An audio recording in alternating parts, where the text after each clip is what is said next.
What is going on? Welcome back to the channel. So today is May the 30th. I want to give you a quick pre-market update over some of the hot movers and what big money is doing today. Before we get into any of that, make sure you guys hit that thumbs up. And with that, let's get right to it.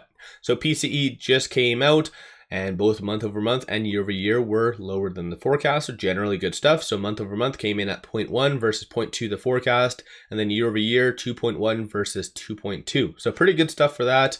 The only other thing that could really move the market is the Michigan consumer sentiment, and that's coming out at 9 a.m. Current forecast is 50.8. 50 is a very big benchmark for that, and just generally speaking, over the last several reports, it has not been good, and ultimately has kind of alluded to a little bit of a sell-off. So again, just watch for that data point coming out.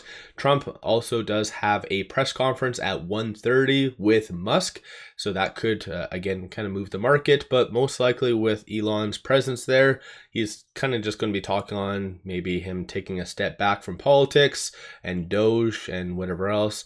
Elon, not Trump, of course. But yeah, I think those three things are really going to move the market. Oddly enough, you did have the futures red, slightly red, but with the PCE data coming out, it's somehow like the market's going down because of that. So it's kind of a weird scenario, but Dow is down 0.25, S&P down 0.34, NASDAQ down 0.32. So in my opinion, with this data, once the market does open, this is where I feel like institutions will buy it up, but sometimes the market is absolutely crazy and oddly is looking for something very specific. So let me know your viewpoint on that. SoFi is down, just piggybacking off the broader market. No news, no SDC filings or anything from them. Shorts, 13.69% of the free float is being shorted. Works to be 148.62 million shares overall are being shorted. And with today being Friday, just watch for this. So you have 8,000 at that 13, 20,000 at 13.50, 25,000 at 14, and then 22,000 at 14.50. So if SoFi, for whatever reason, does get close to that 13.50, you might see shorts wake up a little bit just to try to kind of suppress it and have a lot of these options expire worthless. So just watch for obviously that 13 and then 13.50 for kind of shorts to wake up a little bit. But currently with it at 13.09, it is recovering with the PCE data, so that's a good sign, but it is still trading between this pivot and this S1. So 12.80 is going to be a strong support. 13.23 is going to be the next strong target / resistance. So let me know your viewpoint on that. Moving on, ticker is BLRX. So it is up almost 70% because of this news right here.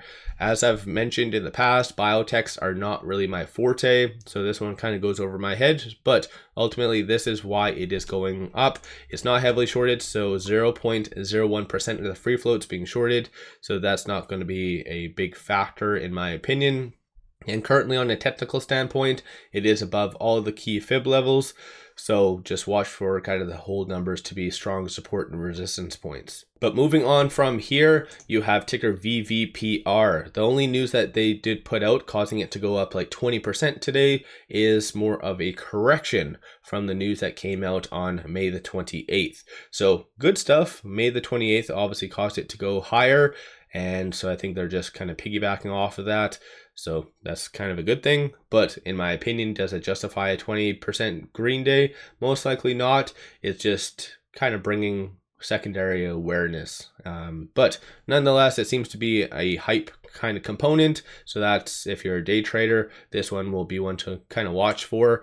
Right now, 12.27% of the free float's being shorted, works out to be 532,000 shares. So this is exactly what the market does like to squeeze, heavily shorted somewhat, and also low float. So this one, I'm sure some people might be talking about a squeeze aspect as well.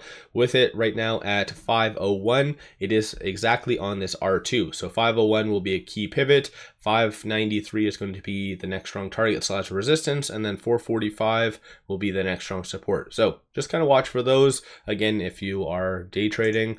Moving on, tickers MRVL, Marvel. It is oddly down despite actually having some pretty good earnings, unless there was maybe one kind of factor that I'm overlooking. But I do feel, given the circumstances and if the Michigan consumer sentiment is positive, then you could see this get bought up very fast. But right now, 3.08% of the free float's being shorted, works out to be 26.47 million shares overall are being shorted. So they won't play that big of a part in overall today. But with it right now at 61.50, it is trading between this R1 and the pivot. So 63.47 is going to be the next strong target / resistance, which in my opinion, given the circumstances of their earnings, again, unless I'm missing something, I do feel like it could recover to that point. And then 56.73 is going to be the next strong support. Moving on, and then last but not least, is ticker is SPRO. So it is up 11.27%, and it's, as you can kind of see, no real news, no SEC filings. So I think it's just piggybacking off of kind of the momentum that it's starting to build. As far as that goes, unless there's some other attributing factor that I'm not really aware of, but I don't really see any crazy articles or anything that's causing it to go higher. But at the same time, I think a lot of biotechs, for whatever reason, they're getting the brunt of the overall pre-market volume. So that's maybe a good thing, maybe a bad thing. Maybe there's like a kind of rotation starting to occur out of tech into biotechs just for today for whatever reason. But 10.1% of the free floats being shorted, works out to be 3.83 million shares. So shorts could play a little bit of a part in today. And with it right now at 242, it is above pretty much all the key fib levels. Looking at the classic though, 325 is going to be the next strong kind of target / resistance. And then 227 will be that next strong support. So kind of just watch for all of these, but let me know your thoughts on the market. Are you buying? Are you selling? Are you fearful about the market? Are you fearful about what Trump might say? What's your general kind of 2 cents? Don't forget to hit that thumbs up. And then one final thing, pop over to my Patreon. I give buy signals on stocks, options, crypto, many of which have been absolutely on point. So definitely worthwhile to pop over there and take a look. With all that said, appreciate all of you watching.